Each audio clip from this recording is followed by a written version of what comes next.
One of the first things I put on my list is how to DJ. But where do you start? Well, in Australia, there's a competition called YourShot, where you need no experience, they teach you how to DJ, and at the end of it, you have to play in front of a crowd in a club. That's what I applied to do. Now, I actually bought a set of decks back in lockdown. Here they are. Super entry level. Dusted it off and I'm playing around with it. Alright, just got back from my first lesson. Trainer, super cool. The people I'm with, super cool. The equipment we use were somewhat intimidating, but they're actually quite similar to the entry-level decks that I have. Let me run you through what we learnt. This is my little setup on my bed. This is how I'm basically going to be practicing everything. Everything's kind of basically the same. There's just a few more buttons on the decks we were using. So basically, we learnt what all these things, little buttons and sliders do. I'm going to try my best to explain it, because I guess teaching's the best way of learning. On the decks, we have 3 sections. We have the left and right section, which are basically the same, and then we have this middle section. So to explain all the buttons, we have your play and pause button. You have a cue button, which the best way I can explain it is like a bookmark. When the music stops, you can press it and it'll save that little orange arrow. Say the song's playing, you can press the cue button and it'll take you back to that bookmark. You can also hold it down to play the song, but when you let go, it will go back to that bookmark. You have these pads, which all I know about them is you can have hot cues on them, which is similar to this, but you have 8 of them. So you can kind of like set them up on your song and then press them to jump into certain parts of the track. You have the tempo slider, basically speeds up and slows down the tempo of your song. So if I play the song now and I slow it down, or you can speed it up. You also have the jog wheel. This is to kind of like, I guess, control the song or like move the song. This top part's mainly for scratching, which I don't really know how to do.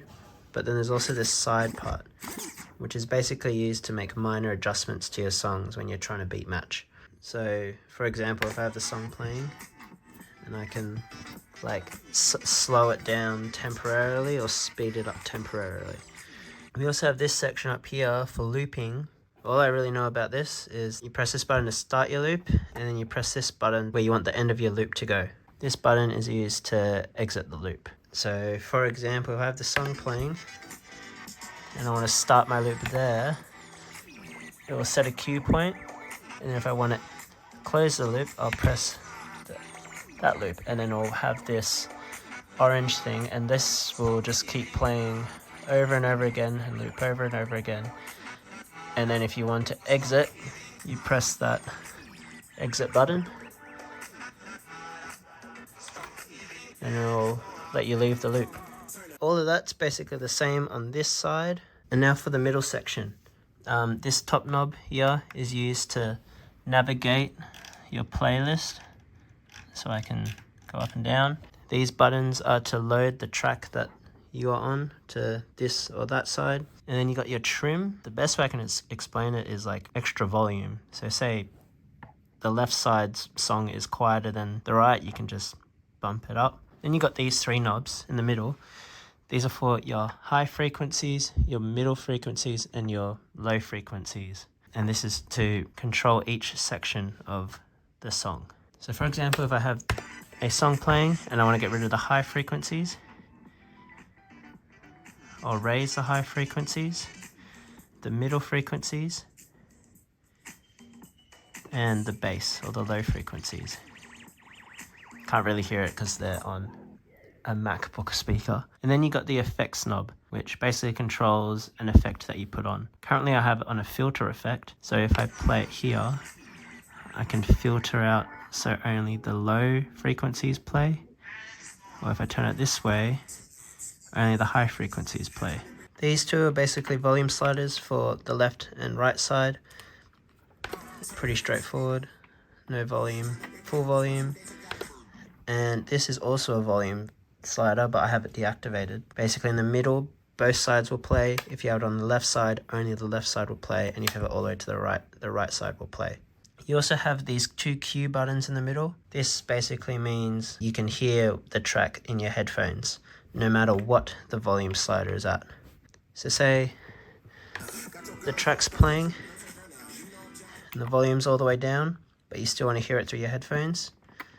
You can press the Q button, and you should be able to hear it through your headphones.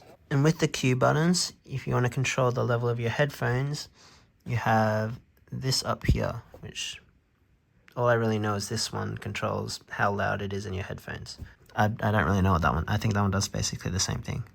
And then the last section is on this right hand side of the middle section, which is basically like effects. So on my decks, these are a bit more limited, but it still does the same thing. This part is basically to set the speed of your effect. This you can use to select your effect. This little switch is to determine which side of the effect you want it to play on. So if it's on 1, the effect will only play on that side. If you have it on 2, it will only play on this side, and master is both. The level of effect is how strong the effect is. And then that's your on and off button for the effect. If it's not flashing, it's off. If it's flashing, it's on. So I just put the echo effect on just to demonstrate. I'm going to play deck number 1. Make sure the switch is on number 1. Turn it on. And then if I turn this up, you should be able to hear the echo. You should be able to hear it more when I turn that off.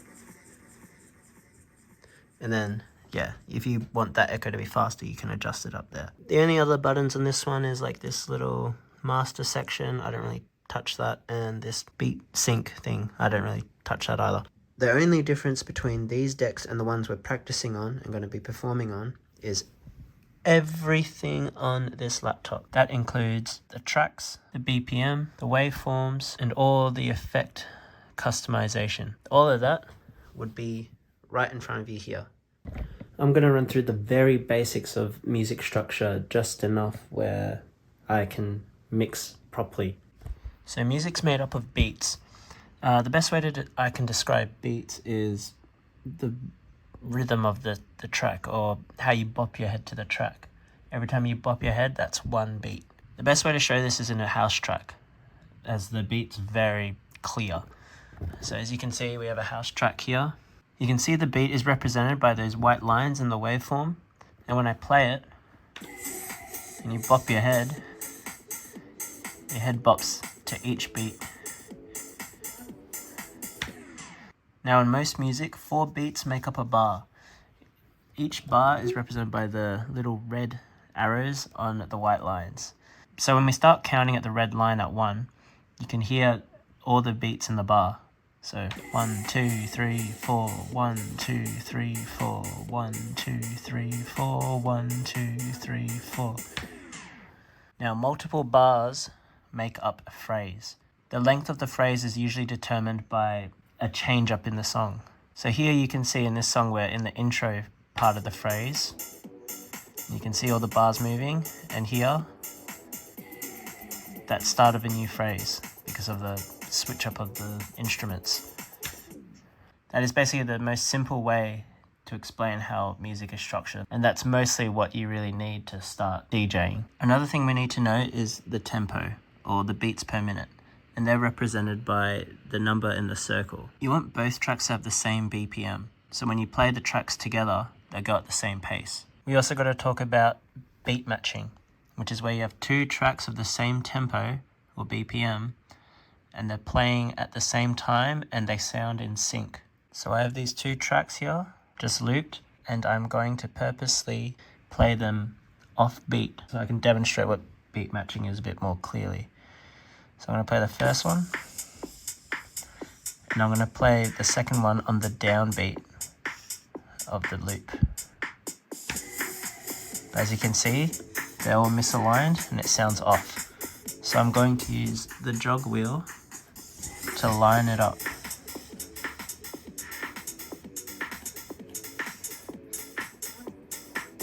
So now they're lined up. And now you can hear them in sync now. That's basically beat matching. Now that we know the basics of how music is structured, we can mix in our first song. Now ideally you want to mix at the beginning of a phrase where there's not a lot happening. So I'm going to mix the outro of this track at the top where there's not much happening with the intro to this song when there's also not much happening. So I've double checked, both BPMs are the same. I've lined up the phrase at the bottom that I want to start mixing into, and I'm going to wait for the beginning of the outro to hit play on the second track.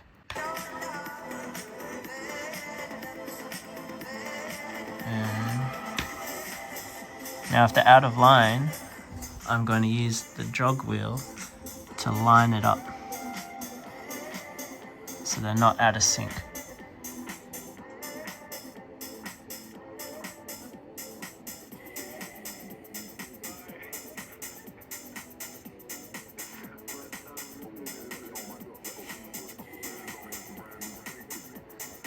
And that's really the basics of it. Now that was pretty good, but now we're going to use some more features to make it even more smooth. So the next thing we can do is put the volume all the way down, and we're going to do the exact same thing, except when we play the second track, we're going to slowly move the volume fader up. So wait for the phrase to start, line it up using the jog wheel, and then we're going to slowly bump up the volume.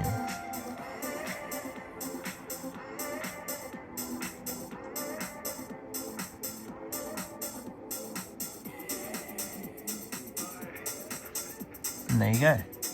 And that's everything I learned in week 1.